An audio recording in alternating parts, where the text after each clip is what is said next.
Hello बच्चों, मैं आपका केमिस्ट्री टीचर आप सभी लोगों का स्वागत करता हूं हमारे L1 कोचिंग के ऑनलाइन टीचिंग प्लेटफॉर्म पे। सबसे पहला सवाल मेरा आपसे ये है कि कैसे हैं आप सब लोग। आई होप आप सब लोग बहुत बहुत बहुत अच्छे होंगे और अच्छी तरीके से अपनी पढ़ाई कर रहे होंगे और अच्छी तरीके से टॉपिक का रिवीजन भी कर रहे होंगे। मैं आपका केमिस्ट्री टीचर इम्तियाज़ अहमद आप सभी लोगों का स्वागत करता हूं। A very very good evening to all of you. और हम लोग क्लास 9 के सिलेबस को कंटिन्यू करते हैं और क्लास 9 के सिलेबस का पहला टॉपिक हम लोग स्टार्ट कर चुके हैं और उसमें हम लोग ऑलमोस्ट बहुत सारी बातें आपको बता चुके हैं। और पिछले क्लास में मैंने आपको बताया था किसके बारे में, effect of temperature on the change of state of matter. Matter के स्टेट को चेंज करने के लिए, फिजिकल स्टेट को चेंज करने के लिए टेम्परेचर क्या रोल प्ले करता है। और उसमें हमने आपको बताया था कि फ्रीजिंग के बारे में बताया था, फ्यूजन के बारे में बताया था, बॉइलिंग के बारे में बताया था, कंडेंसेशन के बारे में बताया था और दो इम्पॉर्टेंट सब्लिमेशन एंड डिपोजिशन के बारे में बताया था। तो बच्चे हमारे साथ जुड़ चुके हैं Shashikant Pandey, Mamta Yadav, Divyanshu Gupta, Shreya Mishra, Sahil Yadav, Sandeep Kumar Chandra, Divyanshu Gupta, Shashikant Pandey, Sudhir Yadav, Ambrish and many more have already joined our online lecture. और आज का लेक्चर होगा lecture number 13। Topic is going to be same, matter in our surrounding. Matter in our surrounding, यही हम लोग बात करेंगे। और चलिए हम लोग आज के लेक्चर को सीधे स्टार्ट करते हैं विदाउट वेस्टिंग आवर टाइम, क्योंकि आज हमें आपको बहुत ही इंपॉर्टेंट कॉन्सेप्ट बताना है, that is called as latent heat. Latent heat के बारे में बताना है। और लेटेंट हीट को किताबों में दिया रहता है जादू की तरह, दैट इज़ अ जादू वाला हीट। मतलब कि हीट आया और पता ही नहीं चला कहाँ चला गया, अपना कुछ काम ही नहीं किया। तो लेटेंट हीट के बारे में हम लोग आज चर्चा करेंगे। Summary of the previous lecture, कल के लेक्चर में मैंने आपको changing physical state of matter के बारे में बताया था, जो कि मैंने आपको ऑलरेडी सब कुछ बता दिया था। और फिर मैंने शायद समरी के बारे में बता दिया था कि समरी क्या क्या था। सब कुछ हमने एक डायग्राम में समराइज कर दिया था। वो डायग्राम बहुत इंपॉर्टेंट है और उस डायग्राम का हम लोग फिर से एक बार यूज़ करेंगे। अगर आपने बनाया तो अच्छी बात है, अगर नहीं बनाया तो फिर से उस डायग्राम को अच्छी तरीके से बना लीजिए। और उस डायग्राम का हम लोग फिर से यूज़ करेंगे जब हम लोग इफेक्ट ऑफ प्रेशर देखेंगे। बस 2 लाइन वहाँ पे और ऐड करना है and the diagram figure will be complete in every sense. तो आज के वार्म अप वाले सवाल को हम लोग स्टार्ट करते हैं कि आज हम आपके लिए कौन सा सवाल लाए हैं। और काफ़ी सिंपल सा सवाल लाए हैं। देख के तो आप लोग बोलोगे कि सर ये तो काफ़ी सिंपल है, मतलब कि इतना सिंपल सवाल तो हम आपसे एक्सपेक्ट भी नहीं करते थे। और सवाल है ये, during respiration glucose and oxygen enters our body cell and waste product क्या बच्चा? Waste product carbon dioxide and water leave the body cell by the process of effusion, osmosis, diffusion और प्लाज्मोलाइसिस। मुझे ऐसा याद हो रहा है कि ये जो था मैंने शायद आपसे सवाल पूछा भी है बहुत पहले ही, जब इफ ऑस्मोसिस डिफ्यूजन के बारे में बताया तो शायद मैंने आपसे पूछा भी था। तो बताइए यहाँ पर आंसर क्या होगा? What will be the answer? During respiration, glucose and oxygen enters our body cell, and waste product such as carbon dioxide and water leaves the body cell by the process of क्या होगा process? अच्छा, first of all let me ask you a very basic question. क्या मेरा video और audio clear है? से yes और no. Okay, Amrish का आंसर भी आ रहा है, बी एंड सी। अमरीश को लग रहा है कि ऑस्मोसिस एंड डिफ्यूजन, यहाँ पर केवल एक ही ऑप्शन सही है, मोर देन वन नहीं है बेटा, केवल एक ही ऑप्शन सही है। बताइए कौन सा एक ऑप्शन सही है, ऑस्मोसिस और डिफ्यूजन?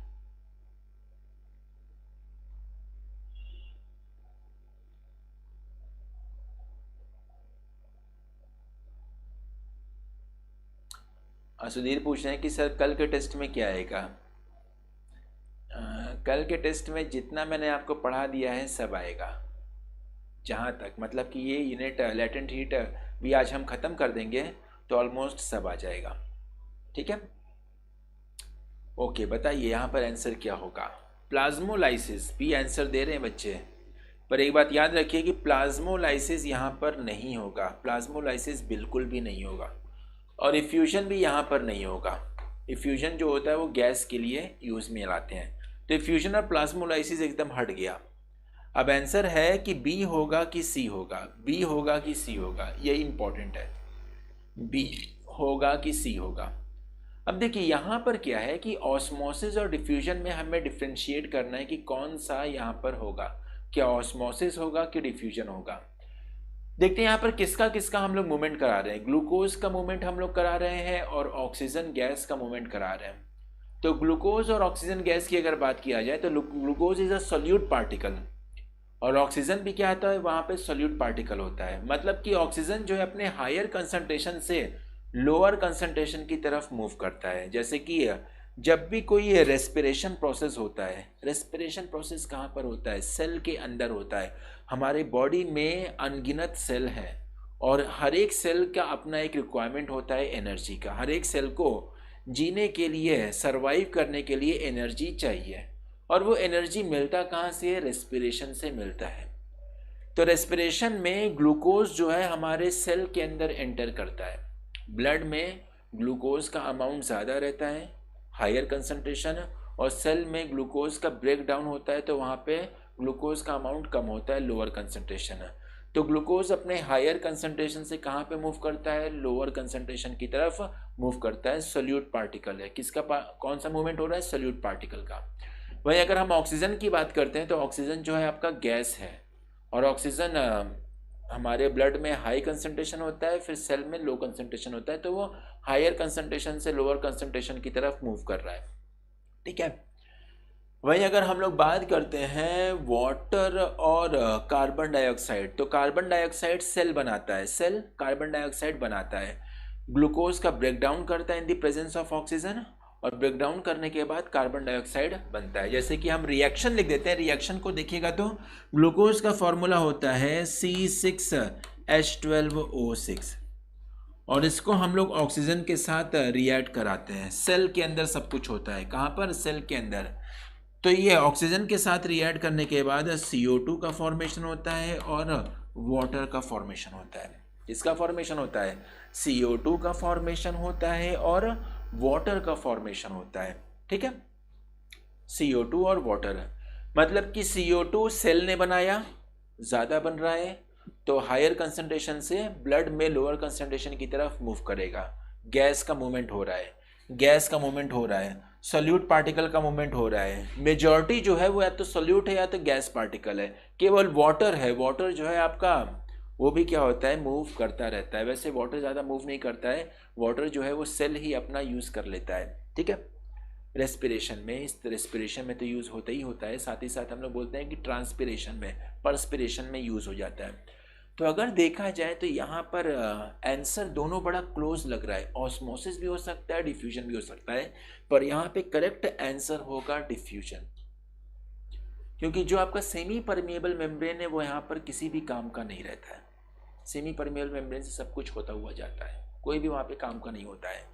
बस क्या होता है कि यहाँ पर मूवमेंट होता है, हायर कंसंट्रेशन से लोअर कंसंट्रेशन की तरफ लगातार मूवमेंट होता रहता है, किसी भी तरह का रिस्ट्रिक्शन नहीं होता है। तो इसलिए यहाँ पर आंसर हो जाएगा सी हो जाएगा, ऑस्मोसिस नहीं होगा, ऑस्मोसिस नहीं होगा। The right answer will be C. हाँ बच्चा ममता, पूछिए क्या है आपका question.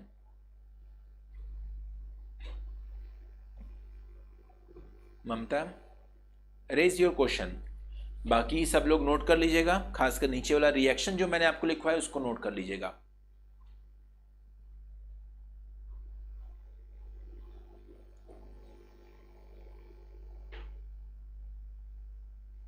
Okay Shashikant,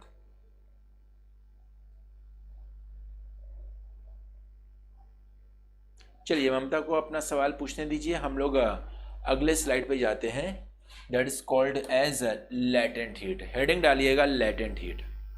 what is latent heat, चर्चा करते हैं लेटेंट हीट के बारे में। व्हाट इज लेटेंट हीट, क्या होता है लेटेंट हीट, कोई बताएगा क्या होता है लेटेंट हीट। देखते हैं कौन बताता है इसके बारे में, लेटेंट हीट के बारे में। बड़ा इंपॉर्टेंट सा यहाँ पे टर्म होता है।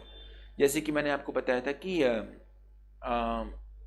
लेटेंट हीट जो होता है वो जादू वाला हीट होता है। अच्छा sir, this is also come in test, हो सकता है, मुझे तो नहीं पता है। हाँ, लेटेंट हीट आ सकता है बेटा, ठीक है। जितना पढ़ रहे हैं सबको एकदम तैयार करिए। आप लोग थोड़ा सा घबराए हुए हो कि कौन सा टेस्ट में पूछा जाएगा, इतना घबराना नहीं है। एग्जामिनेशन को, पेपर को एज अ पेपर ट्रीट करिए।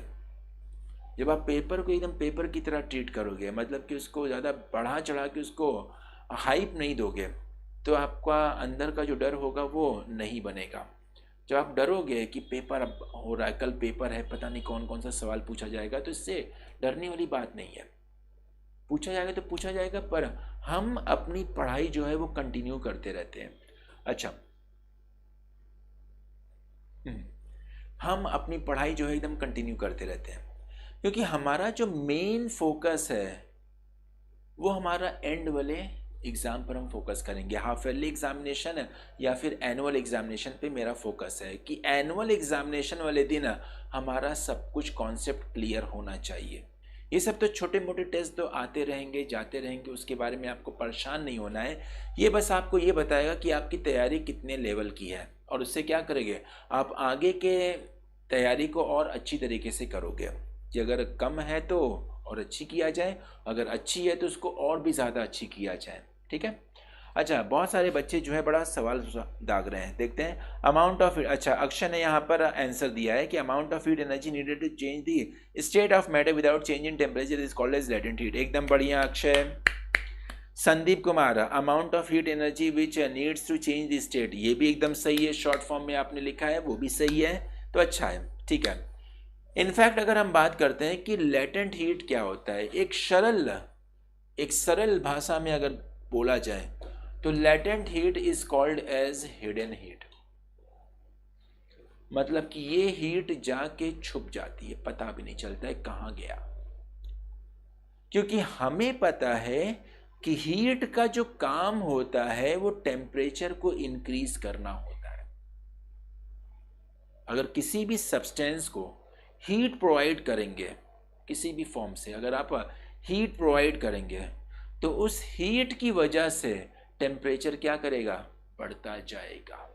जैसे कि फॉर एग्जांपल हमने रूम टेम्परेचर पे पानी रख दिया है और देखते हैं कि बाहर जो है गर्मी तेज़ हो गई है। क्या हो गया बेटा, गर्मी तेज़ हो गई है, अचानक से हम लोग हीट प्रोवाइड करने लगते हैं, तो वहाँ पर क्या होता है, पानी का जो टेम्परेचर होता है वो धीरे धीरे बढ़ने लगता है। हम लोग बोलते हैं कि गर्मी पड़ रही है, तो इसलिए पानी जो है गर्म हो रहा है। क्यों गर्म हो रहा है, क्योंकि बाहर से हीट उसको मिल रही है। तो जैसे जैसे हीट मिलेगी वैसे वैसे पानी का टेम्परेचर या फिर सब्सटेंस का टेम्परेचर बढ़ता जाएगा, और जैसे जैसे हीट निकलेगी या घटेगी वैसे वैसे सब्सटेंस का टेम्परेचर घटता जाएगा। तो कहने का मतलब ये है कि हीट का काम होता है टेम्परेचर इंक्रीज करना या फिर टेम्परेचर डिक्रीज करना। ममता, हाँ सर, कोल्ड ड्रिंक में ड्राई आइस होता है बिकॉज जब हम ढक्कन खोलते हैं तो CO2 नॉर्मल टेम्परेचर पर गैस में चेंज हो जाती है। अच्छा, ममता का ध्यान कोल्ड ड्रिंक पर टिका हुआ है, और मुझे भी, मेरा भी ध्यान कोल्ड ड्रिंक पर टिका हुआ है, क्योंकि मेरे फ्रिज में कोल्ड ड्रिंक रखी हुई है और कल मुझे पीना था, मैं पी नहीं पाया, तो आज ज़रूर पीऊँगा। मुझे भी कोल्ड ड्रिंक पीना काफ़ी अच्छा लगता है, पर लिमिट में, क्योंकि कोल्ड ड्रिंक अच्छी चीज़ नहीं होती है। बस मज़े लेने के लिए हम कोल्ड ड्रिंक पी लेते हैं कभी कभी, महीने में एक बार या महीने में 2 बार, बस इतना ही, ज़्यादा नहीं, ये नहीं कि रोज़ रोज़ पीते हैं। क्योंकि कोल्ड ड्रिंक में एसिड होता है, और उस एसिड की वजह से हमारा जो दांत होता है वो ख़राब होता है। जब आप ज़्यादा कोल्ड ड्रिंक पियेंगे तो आपको खुद फील होगा कि दांत कुछ अजीब तरीके का हो गया है। वो असल में क्या होता है कि दांत का जो लेयर है वो घुलने लगता है, वो गलने लगता है। तो कोल्ड ड्रिंक पीना अच्छी बात नहीं होती, पर फिर भी कभी कभी पी लेते हैं, पीने में क्या हर्ज है, क्या हर्ज है, ठीक है। तो ममता का सवाल था कि कोल्ड ड्रिंक के अंदर CO2 होता है। असल में हम लोग वहाँ पे सॉलिड CO2 ऐड नहीं करते ममता, हम लोग वहाँ पे क्या करते हैं कि कार्बन डाइऑक्साइड गैस को एट हाई प्रेशर ऐड करते हैं, बस। At high pressure. इतना भी प्रेशर हाई नहीं है या फिर इतना भी टेम्परेचर लो नहीं है कि कार्बन डाइऑक्साइड जो है वो क्या हो, सॉलिड की फॉर्म में हो। वहाँ पर कार्बन डाइऑक्साइड केवल आपके लिक्विड में, कोल्ड ड्रिंक के लिक्विड के फॉर्म में होता है, लिक्विड में वो घुल जाता है, बस घुल जाता है, बस घोलने तक ही हमें वहाँ पे करना पड़ता है ताकि उसका टेस्ट बना रहे। जैसे ही हम लोग ढक्कन खोलते हैं ना तो एकदम छिस आवाज़ आती है ना, वो किसकी वजह से, अंदर से गैस बाहर निकल रही है, क्योंकि अंदर हमने हाई प्रेशर पर कार्बन डाइऑक्साइड गैस को भरा है। तो ऑब्वियस सी बात है कि जैसे ही प्रेशर कम होगा तो पूरा का पूरा गैस जो है वो बाहर निकलेगा। उसके बाद आपने नोटिस किया होगा कि धीरे धीरे नीचे नीचे कुछ बबल्स बाहर निकलते रहते हैं। आपने देखा होगा कि कोल्ड ड्रिंक का ढक्कन खोलते हैं तो नीचे से या फिर बीच से कहीं से भी पानी के अंदर बबल्स जो है वो बाहर की तरफ निकलते रहते हैं। वो बबल्स किसके होते हैं, वो बबल्स CO2 गैस के होते हैं जो कि लिक्विड में डिसॉल्व थे ड्यू टू हाई प्रेशर। जैसे ही प्रेशर लो हो गया अब वो लिक्विड में डिसॉल्व नहीं रहेंगे, वो बाहर निकलेंगे। धीरे धीरे क्या होता है कि CO2 गैस बाहर निकलती है और घंटे भर उसको वैसे ही छोड़ दीजिए, पूरा का पूरा CO2 गैस बाहर निकल जाएगा और फिर आप कोल्ड ड्रिंक पीजिए तो लगेगा कि कितना बकवास चीज़ हम पी रहे हैं, क्योंकि पूरा मज़ा ख़त्म हो गया। तो इस पूरा का पूरा जो मज़ा है वो किस पर था, CO2 गैस की वजह से था, जो कि लिक्विड में डिसॉल्व फॉर्म में था। और कैसे डिसॉल्व हुआ था, एट अ हाई प्रेशर। समझ में आया ममता? अब मतलब कि इतना समझ में आ गया तो अब तो ममता जी तो ज़रूर आज कोल्ड ड्रिंक पी के रहेंगी और जल्दी पियेंगी, मतलब कि वेट नहीं करेंगे, बस ढक्कन खोला और सीधे ग्लास में डाला, या ग्लास में डालने की क्या बात है, बोतल सीधे मुंह में लगा लेते हैं। ठीक है, चल बच्चा, तो आते हम लोग लेटेंट हीट पर आते हैं। लेटेंट हीट क्या होता है? तो लेटेंट हीट के बारे में मैंने आपको बताया था कि ये हिडन हीट होता है। क्यों हिडन हीट होता है, उसके पीछे कॉन्सेप्ट होता है।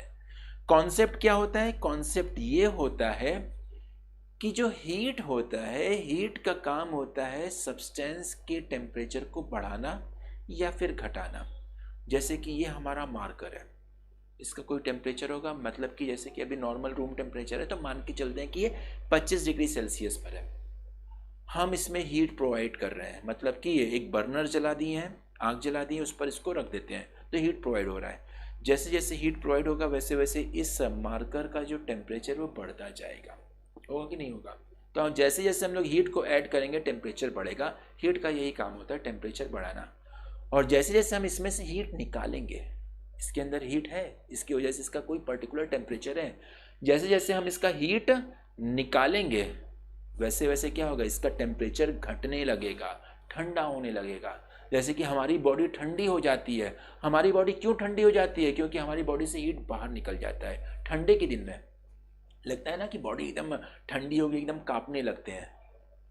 तो क्यों? क्योंकि बॉडी बाहर टेम्परेचर कम है, हमारी बॉडी का टेम्परेचर ज़्यादा है, तो हीट हमेशा हाई टेम्परेचर से लो टेम्परेचर की तरफ मूव करता है। ये बात याद कर लीजिए, हीट हमेशा हाई टेम्परेचर से लो टेम्परेचर की तरफ मूव करता है। तो हीट का काम होता है टेम्परेचर को बढ़ाना या फिर टेम्परेचर को घटाना, टेम्परेचर को बढ़ाना या फिर टेम्परेचर को घटाना। पर अगर हमने किसी चीज़ में हीट प्रोवाइड किया और देख रहे हैं कि टेम्परेचर बढ़ नहीं रहा है या टेम्परेचर घट नहीं रहा है, तो समझ में आ जाता है कि यहाँ पे कुछ न कुछ घोटाला हो रहा है, कुछ न कुछ यहाँ पर गड़बड़ हो रहा है। और गड़बड़ किसकी वजह से हो रहा है? लेटेंट हीट की वजह से हो रहा है। कि लेटेंट हीट भी जो है हीट का एक फॉर्म है, पर वो बॉडी के टेम्परेचर को ना तो बढ़ाता है ना तो घटाता है, उसका काम कुछ और होता है। उसका काम क्या होता है? कुछ और होता है। That's why it is called as hidden heat.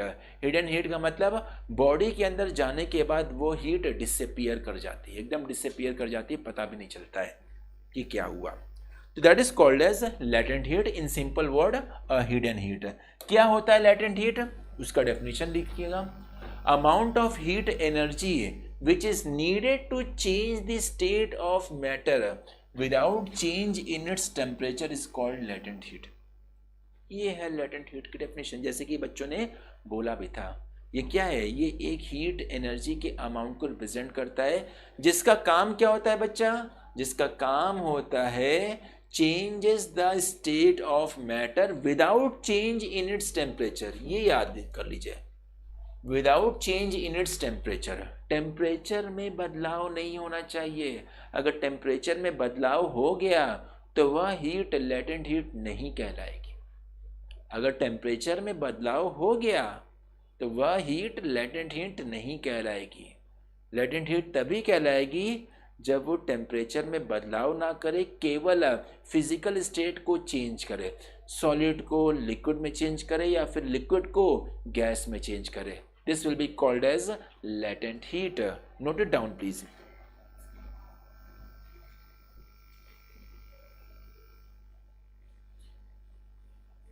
Latent heat, और नोट करने के बाद बताइएगा।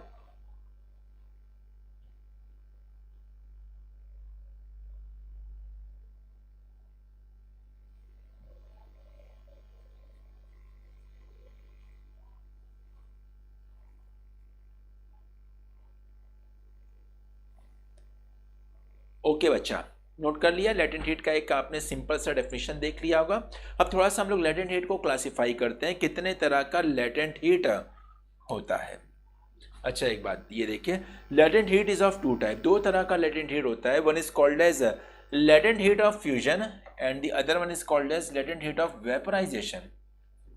तो जिस लेटेंट हीट का जो पर्पस होता है उसके आधार पर हम लोग उसको नाम देते हैं। अगर फ्यूजन के लिए लेटेंट हीट का इस्तेमाल करते हैं, फ्यूजन मतलब कि सॉलिड को लिक्विड में चेंज कर रहे हैं, तो ऐसे लेटेंट हीट को बोलते हैं latent heat of fusion.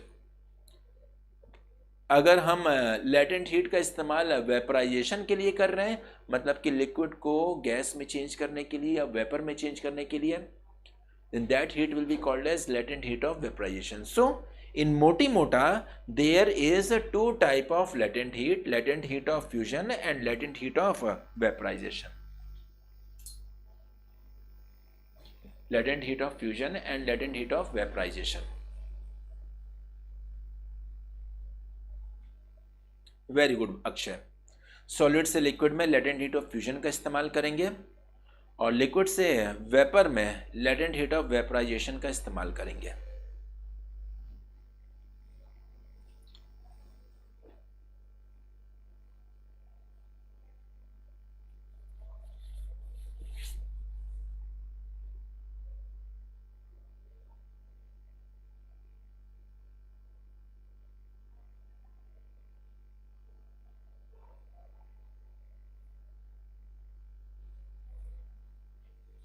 Okay तो सबसे पहले हम लोग स्टार्ट करते हैं लेटेंट हीट ऑफ फ्यूजन से। Let's start with latent heat of fusion. Sorry, heading डालिएगा latent heat of fusion. Heading डालिए लेटेंट हीट ऑफ फ्यूजन।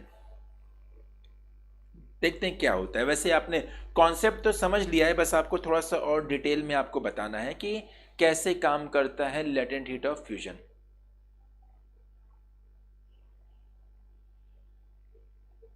ना बच्चा दिव्यांशु, यहाँ पे आप गड़बड़ा गए। टेम्परेचर चेंज होगा तभी तो स्टेट चेंज होगा, ज़रूरी नहीं है बच्चा। टेम्परेचर चेंज किए बिना भी स्टेट चेंज हो जाता है, जो कि मैं अभी आपको बताऊंगा Divyanshu. On increasing the temperature of matter the kinetic energy of particle increases by which force of attraction between the particle decreases. बिल्कुल सही सर, दिस इज राइट। एकदम एकदम सही, राइट है, एकदम 100% करेक्ट है कि जब टेम्परेचर इंक्रीज करते हैं तो ऑब्वियस सी बात है कि हीट एनर्जी हम लोग सप्लाई करते हैं, और जब हीट एनर्जी सप्लाई करेंगे तो काइनेटिक एनर्जी बढ़ेगा, और जब काइनेटिक एनर्जी बढ़ेगा तो पार्टिकल एक दूसरे से दूर भागने की कोशिश करेंगे, और जब दूर भागने की कोशिश करेंगे तो उनके बीच में फोर्स ऑफ अट्रैक्शन घटेगा। दिस इज 100% सत्य वचन। तो what is latent heat of fusion? The heat energy required to convert 1 kg of solid into liquid।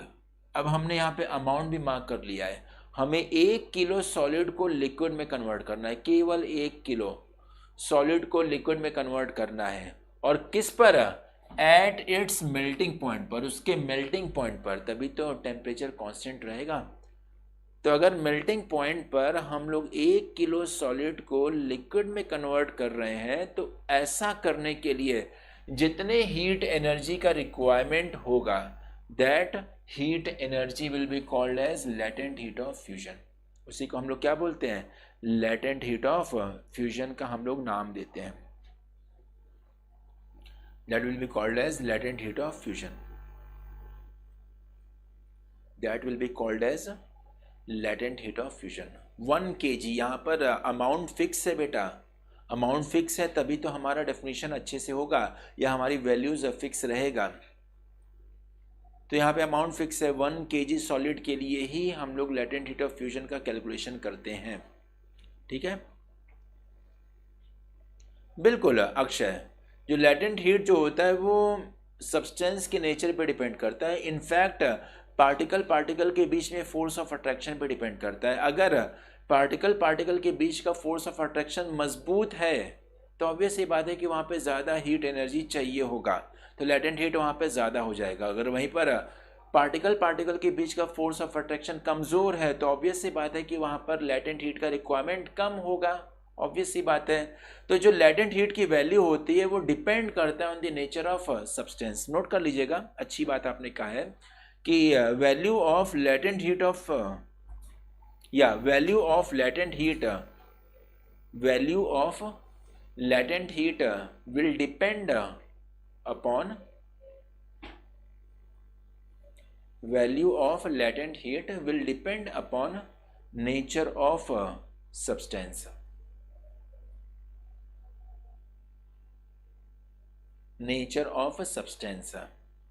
that is interparticle force of attraction, interparticle force of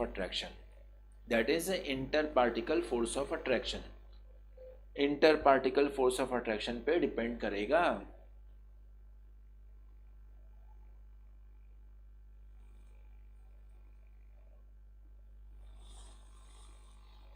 inter particle force of attraction, ठीक है। तो अलग अलग substance का latent heat of fusion अलग अलग होगा, अलग अलग सॉलिड का लेटेंट हीट ऑफ फ्यूजन अलग अलग होगा। पर हमारे लिए जो याद करना है केवल वाटर आइस के लिए याद करना है कि latent heat of fusion of ice is 3.34 into 10⁵ joule पर केजी। इसको याद कर लीजिएगा वैल्यू, मतलब कि 1 किलो आइस को हमें मेल्ट करना है at its melting point. Ice का मेल्टिंग पॉइंट होता है 0 डिग्री सेल्सियस। तो 0 डिग्री सेल्सियस पर अगर हम 1 किलो आइस को मेल्ट करते हैं वाटर में, कंप्लीट मेल्टिंग करते हैं, टेम्परेचर 0 डिग्री सेल्सियस होना चाहिए। तो ऐसा करने के लिए हमें 3.34 इंटू 10⁵ जूल की ज़रूरत पड़ेगा। 3.34 इंटू 10⁵ जूल की ज़रूरत पड़ेगी, जूल पर केजी। 3.34 इंटू 10⁵ जूल पर KG, that is the latent heat of fusion of ice. याद रखिएगा, लेटेंट हीट ऑफ फ्यूजन जो होता है वो आइस का होता है, वाटर का नहीं होता है। बहुत सारे बच्चे बोलते हैं कि latent heat of fusion of water, गलत। वाटर तो खुद लिक्विड स्टेट में है तो उसका लेटेंट हीट ऑफ फ्यूजन कैसे होगा? फ्यूजन जो होता है वो सॉलिड का होता है, तो latent heat of fusion ice का होता है, वाटर का नहीं होता है।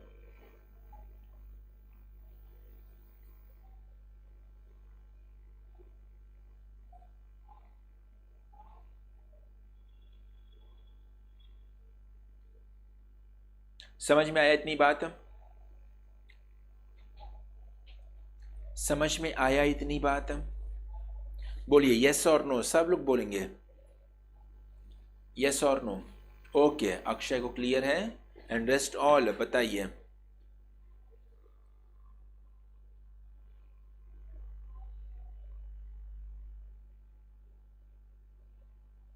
ओके, क्लियर है। अब आते हैं हम लोग कॉन्सेप्ट की तरफ, कुछ और डिटेल में कॉन्सेप्ट की याद करते हैं। लेटेंट हीट ऑफ वेपराइजेशन थोड़ी सी देर बात करेंगे, इसी में आते हैं। अब जैसे कि मैंने आपको बताया कि जो लेटेंट हीट ऑफ फ्यूजन का जो काम होता है वो स्टेट को चेंज करने के लिए होता है एट अ कांस्टेंट टेम्परेचर। जैसे कि जो आइस है, हम यहाँ पर आइस ले लेते हैं और चीज़ों को कुछ और क्लियर करते हैं। आप एकदम ध्यान से सुनिएगा, ध्यान से सुनिएगा। तो हमने यहाँ पे ले लिया आइस, ले लिया, और इस आइस का जो टेम्परेचर है वो हमने ले लिया -10 डिग्री सेल्सियस। ठीक है, हमने एक आइस का क्यूब लिया है और इस आइस का क्यूब का जो टेम्परेचर है -10 डिग्री सेल्सियस है। और हम क्या करते हैं कि इस आइस क्यूब में हम लोग हीट को ऐड करते हैं। धीरे धीरे हम लोग क्या करेंगे, हीट ऐड करेंगे, मतलब कि गर्म करेंगे, एकदम धीरे धीरे कंट्रोल्ड वे में हम लोग गर्म करेंगे। तब जब कंट्रोल वे में गर्म करेंगे तो इस केस में क्या होगा, -10 डिग्री सेल्सियस जो है वो अब बढ़ेगा, -10 की जगह -9 डिग्री सेल्सियस हो जाएगा, फिर -9 की जगह -8 डिग्री सेल्सियस हो जाएगा। इसी तरीके से चलता जाएगा, -7, -6, -5, -4, -3, -2, फिर मान लीजिए -1 डिग्री सेल्सियस हो गया। तो -1 डिग्री सेल्सियस पर भी अभी भी क्या है बच्चा, आइस की तरह ही रहेगा, मतलब कि पूरा का पूरा सॉलिड फॉर्म में है, मेल्टिंग अभी नहीं होगा।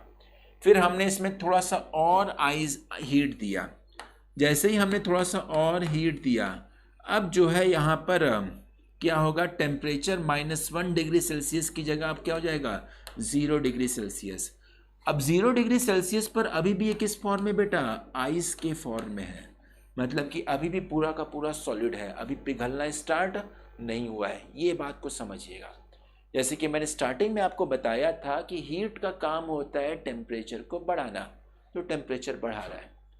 आइस सॉलिड स्टेट में है, टेम्परेचर -10 डिग्री सेल्सियस था, थोड़ा सा हीट प्रोवाइड किया, -10 बढ़ के -9 पे आ गया, और हीट प्रोवाइड किया, -9 बढ़ के -8 पे हो गया, और हीट प्रोवाइड किया -7, और हीट प्रोवाइड किया -6, -5, -4, -3, -2, और हीट प्रोवाइड किया -1 हो गया, अभी भी सॉलिड के फॉर्म में है। थोड़ा सा और हीट प्रोवाइड कर दिया, तो जैसे ही थोड़ा सा और हीट प्रोवाइड कर दिया तो ये 0 डिग्री सेल्सियस पे हो गया, पर अभी भी पूरा का पूरा किस फॉर्म में है, सॉलिड आइस के फॉर्म में है, मतलब कि अभी पिघलना स्टार्ट नहीं हुआ। इनफैक्ट ये बोल सकते हैं पिघलना स्टार्ट होने वाला है, पिघलना स्टार्ट होने वाला है, पर अभी स्टार्ट नहीं हुआ है, बस स्टार्ट होगा, बस होगा, बस इंतजार करिए, ठीक है। तो यहाँ पर स्टार्ट होने वाला है। अब हमने यहां पर हल्का सा हीट प्रोवाइड किया, अब यहां पर हमें मिल जाएगा आइस भी रहेगा और प्लस यहां पर वाटर भी रहेगा, और टेम्परेचर जो है अभी भी ये अब 0 डिग्री सेल्सियस है। फिर हमने थोड़ा सा और हीट प्रोवाइड किया, तो थोड़ा और आइस जो है वो वाटर में कन्वर्ट हो गया, मतलब कि अब धीरे धीरे आइस जो है अब वाटर में कन्वर्ट कर रहा है, लिक्विड जो है, सॉलिड जो है अब लिक्विड में कन्वर्ट कर रहा है। और ये तब तक होता जाएगा जब तक कि पूरा का पूरा आइस वाटर में कन्वर्ट नहीं जाता है, और जब तक पूरा का पूरा आइस वाटर में कन्वर्ट नहीं होता है, आप हीट प्रोवाइड करिए तो अंत में आपको क्या मिल जाएगा, वाटर ही मिलेगा, और इस वाटर का टेम्परेचर क्या होगा, 0 डिग्री सेल्सियस। मतलब कि जब तक आइस पूरी तरीके से वाटर में कन्वर्ट नहीं करता है तब तक यहाँ पे टेम्परेचर चेंज नहीं करेगा। इसी हीट को हम लोग क्या नाम देते हैं बच्चा, लेटेंट हीट ऑफ फ्यूजन।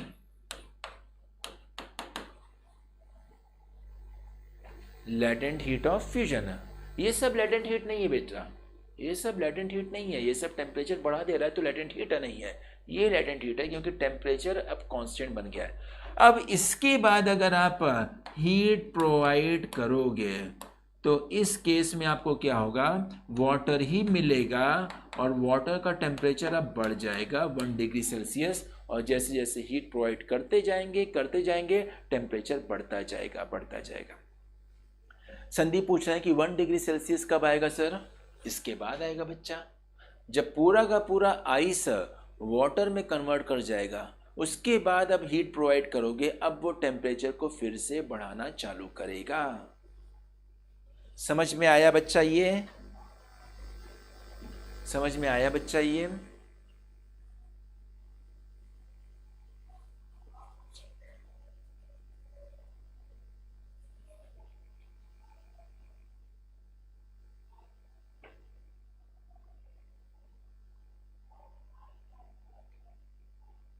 बिल्कुल बच्चा, ममता,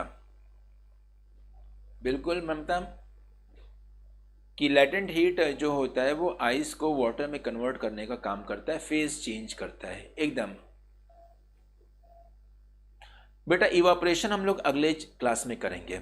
इवापोरेशन के बारे में अभी हम लोग चर्चा नहीं करेंगे कि इवापोरेशन क्या होता है, कैसे होता है, कब होता है, वो सब अगले क्लास में करेंगे। अभी हम लोग लेटेंट हीट की बात करते हैं। नेक्स्ट क्लास इवापोरेशन का ही रहेगा।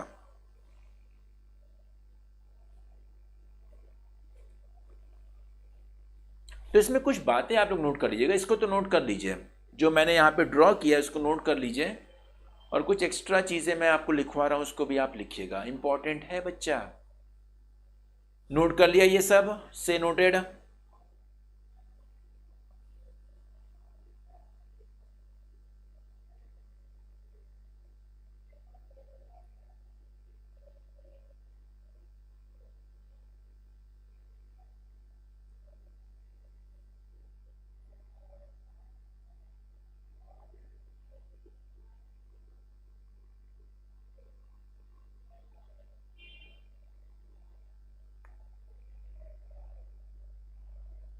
मेरे ख्याल से नोट कर लिया होगा। ओके बच्चा, तो लिखिएगा latent heat of fusion is used, latent heat of fusion is utilized, लिखिएगा latent heat of fusion is utilized for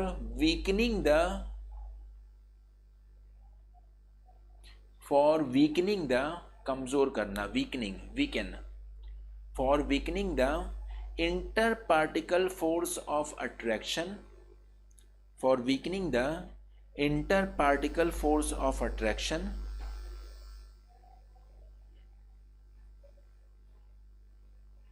in solid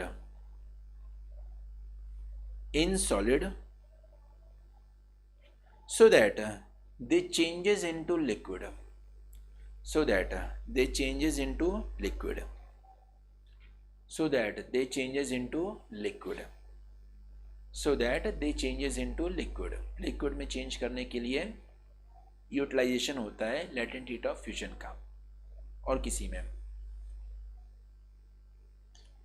इसके आगे एक और लाइन ऐड करिएगा, latent heat of fusion,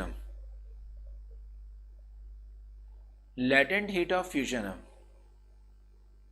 never ever, latent heat of fusion never ever, Vandana आप late हैं क्या, काफी लेट हैं, लिखिएगा latent heat of fusion never ever increases the temperature, कभी भी टेम्परेचर इंक्रीज नहीं करता है, never ever increases the temperature. Vandana इस लिंक को आप फिर से रिवाइज कर लीजिएगा, क्योंकि बहुत इंपॉर्टेंट बात मैंने आपको बताया है, सारे लोगों को बताया है, ठीक है। Never ever changes the temperature, latent heat of fusion कभी भी टेम्परेचर चेंज नहीं करता है, उसका काम केवल होता है inter particle force of attraction को कमजोर करना, ताकि सॉलिड लिक्विड में कन्वर्ट हो सके। समझ में आया? सबने नोट कर लिया? बच्चा बताइए बच्चा।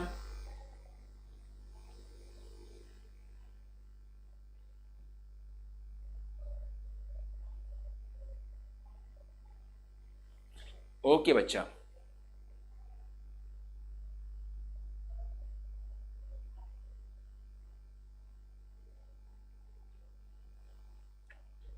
ममता का फिर क्वेश्चन है कि sir I have 2 questions sir, आप क्लास के लास्ट में बताएं। ठीक है बच्चा, आप क्वेश्चन को सेंड कर लीजिए, अगर ज़रूरत पड़ेगी तो अभी बता देंगे या फिर हम क्लास के एंड में भी बता देंगे, कोई बात नहीं। अभी क्लास ख़त्म होने में 20 मिनट बचा हुआ है, ठीक है, बढ़िया वंदना। तो ये हो गया हमारा लेटेंट हीट ऑफ फ्यूजन की पूरी कहानी, आपने सब समझ लिया है, बेसिक प्रिंसिपल क्या होता है, डेफिनेशन क्या होता है और कैसे लेटेंट हीट ऑफ फ्यूजन काम करता है। अगला है लेटेंट हीट ऑफ वेपराइजेशन। जैसे लेटेंट हीट ऑफ फ्यूजन होता है ठीक वैसे ही लेटेंट हीट ऑफ वेपराइजेशन होता है, बस फर्क क्या होता है, फर्क ये होता है कि latent heat of fusion solid से लिक्विड में कन्वर्ट होता है, latent heat of vaporisation liquid से वेपर में कन्वर्ट होता है, बस यही पे फर्क है और कुछ नहीं। ये भी एकदम वही उसी तरीके से काम करता है। जैसे कि मैं आपको बता रहा था कि ये वाटर 0 डिग्री सेल्सियस पे बन गया, लेटेंट हीट ऑफ फ्यूजन ने अपना पूरा काम कर लिया, वाटर 0 डिग्री सेल्सियस पे बन गया, उसके बाद जो हीट प्रोवाइड करेंगे वाटर के टेम्परेचर को बढ़ाता जाएगा, 0 से 1 करेगा, 1 से 2 करेगा, 2 से 3, 4, 5, फिर 10 पर जाएगा, फिर 20 पर जाएगा, फिर 30, 40, 50, 60, 70 हीट देते जा रहे हैं, टेम्परेचर बढ़ता जा रहा है, 80 पर गया, फिर 90 पे गया, फिर 95 पे गया, और हीट देंगे 95 से 96 जाएगा, फिर और हीट देंगे 96 से 97, then comes 98, then comes 99, then comes 100, मतलब कि वाटर 100 डिग्री पर चला गया। जैसे जैसे हम लोग हीट प्रोवाइड कर रहे हैं वाटर का टेम्परेचर बढ़ता जा रहा है, 0 से 100 पर लगातार बढ़ता गया, बढ़ते बढ़ते 100 पर आ गया। जैसे ही 100 पर आएगा फिर टेम्परेचर बढ़ना रुक जाएगा। क्यों? क्योंकि अब फिर से फेज चेंज होगा। क्यों फेज चेंज हो रहा है? क्योंकि वाटर का बॉइलिंग पॉइंट 100 डिग्री सेल्सियस होता है। तो जो भी अब हीट प्रोवाइड करेंगे वो हीट क्या करेगा? वाटर को वेपराइज करने का काम करेगा, मतलब कि वाटर को वेपर फेज में कन्वर्ट करने का काम करेगा। मतलब कि force of attraction between water particle को घटाएगा, जिससे कि वो वेपर में कन्वर्ट करेगा। और कब तक ये प्रोसेस चलता जाएगा?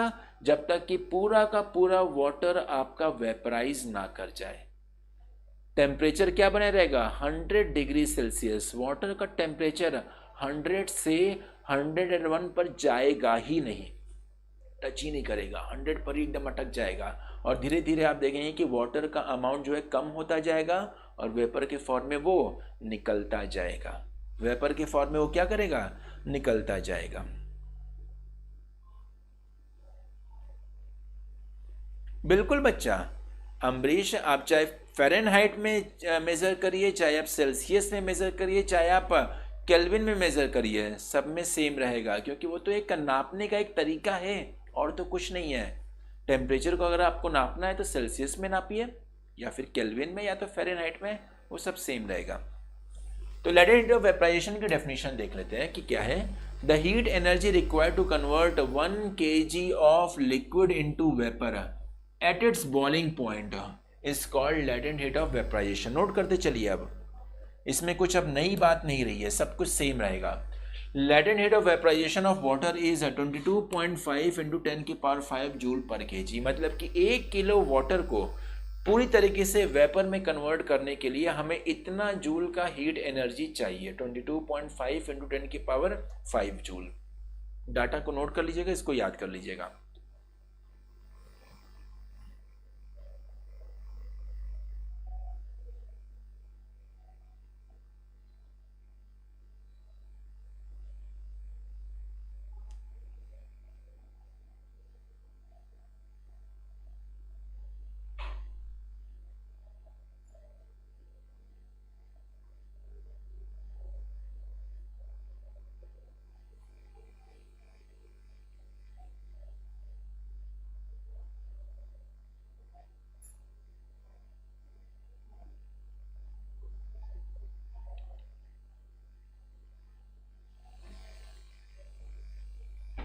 इसमें लिखेगा, एक लाइन लिखवा देते, जैसे मैंने फ्यूजन में लिखवाया था वैसे वेपराइजेशन में भी लिख लीजिए।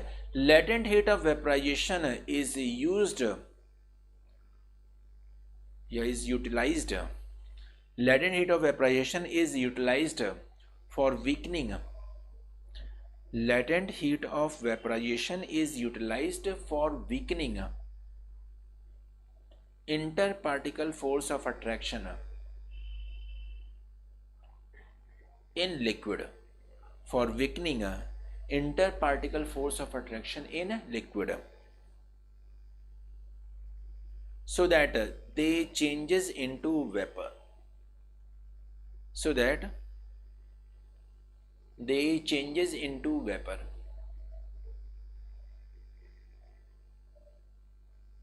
so that they changes into vapor।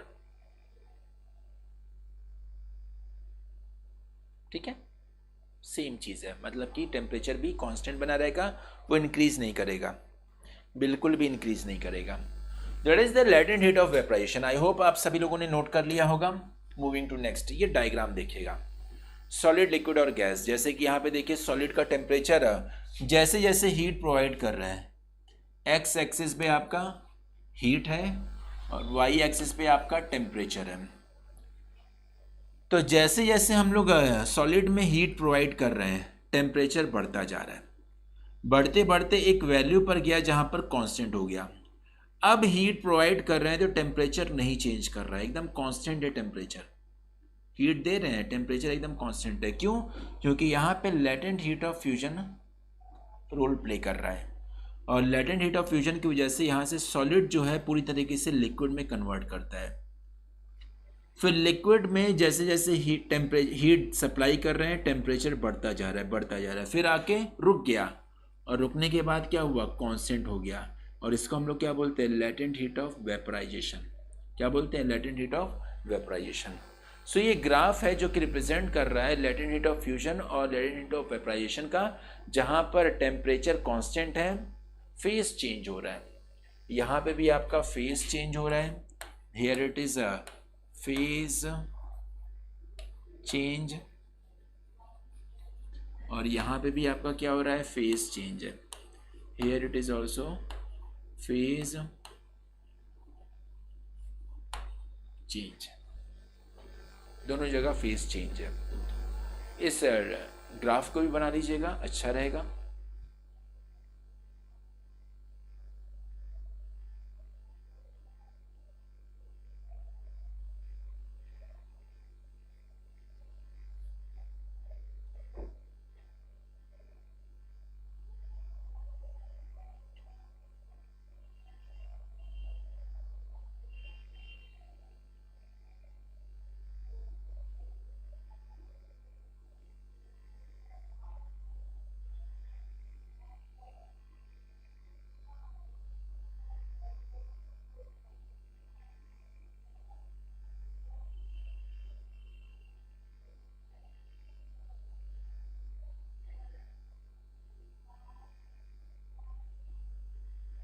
Okay, समझ में आया बच्चा? चलिए, समझ में आ गया होगा। यही है लेटेंट हीट ऑफ फ्यूजन और लेटेंट हीट ऑफ वेपराइजेशन की कहानी, एक सिंपल सी कहानी। Very good. सो अब मुझे लगता है कि कुछ क्वेश्चंस है जो कि आपको सोचना है, आपको होमवर्क के तौर पे देते हैं, तो इसको आप एज अ होमवर्क लीजिएगा। नेक्स्ट क्लास में हम यहीं से स्टार्ट करेंगे, नेक्स्ट क्लास में हम यहीं से स्टार्ट करेंगे, ये होमवर्क रहेगा। और ममता, आप क्वेश्चन रेज करिए क्योंकि क्लास खत्म होने वाली है। सबसे पहला सवाल, इनफैक्ट दो सवाल है, question number 1, question number 2। Question number 1 है, which is more dangerous to skin, a boiling water at 100 degree Celsius और स्टीम एट 100 डिग्री सेल्सियस। मतलब कि अगर आपके हाथ पर 100 डिग्री सेल्सियस पर का पानी गिर जाए और 100 डिग्री सेल्सियस का स्टीम गिर जाए, तो दोनों ही केस में कहाँ पर ज़्यादा नुकसान होगा। और दूसरा है कि विच इज़ मोर सूदिंग, कौन आपको ज़्यादा आराम देगा, in case of heat burn, and ice और वाटर एट 0 डिग्री सेल्सियस। दोनों क्वेश्चन जो है ऑलमोस्ट सेम कैटेगरी का है, बस क्वेश्चन को पूछने का तरीका अलग अलग है। अच्छा ममता, सवाल देखते हैं। सर, ड्राई आइस तो लिक्विड से डायरेक्ट गैस में चेंज हो जाती है, तो फिर वो cold drink and nail polish remover में लिक्विड फॉर्म में कैसे डाली जाती है? ना बच्चा, ड्राई आइस जैसे कि CO2 जो है वो लिक्विड फॉर्म में नहीं डाली जा रही है। कोल्ड ड्रिंक की अगर बात करते हैं तो कोल्ड ड्रिंक में CO2 जो है वो लिक्विड फॉर्म में नहीं है बेटा, वो गैस के फॉर्म में ही है। जैसे कि आपको पता होगा कि जो हमारा एक्वाटिक लाइफ जो सरवाइव करता है, हमारा जो एक्वाटिक लाइफ सरवाइव करता है, एक बहुत ही सिंपल सा एग्जांपल ले रहा हूँ, उससे शायद आपका जो प्रॉब्लम है वो सॉल्व हो जाए। एक्वाटिक लाइफ जो है जो सरवाइव करती है वो किसकी वजह से? Because of the dissolved oxygen gas present in water. Water के अंदर ऑक्सीजन गैस डिजॉल्व है, इसी वजह से एक्वाटिक लाइफ जो है वो सरवाइव करती है। मछली हो गई या फिर पानी में रहने वाले जितने भी जीव और जंतु हो गए, सब डिसॉल्व्ड ऑक्सीजन के भरोसे ही जीते हैं। कभी कभी आपने सोचा होगा कि अचानक से बहुत ज़्यादा गर्मी पड़ गई है, किसी तालाब का टेम्परेचर काफ़ी हाई हो गया है, और जैसे ही टेम्परेचर हाई होता है तो अगले दिन हम लोग देखते हैं कि वहाँ पर पूरी की पूरी मछलियाँ मर जाती हैं। मछलियाँ क्यों मरती हैं? क्या टेम्परेचर हाई होने की वजह से? क्या वो प्रमुख कारण था? नहीं। रीज़न था कि उनको ऑक्सीजन गैस मिली नहीं। क्यों ऑक्सीजन गैस नहीं मिली?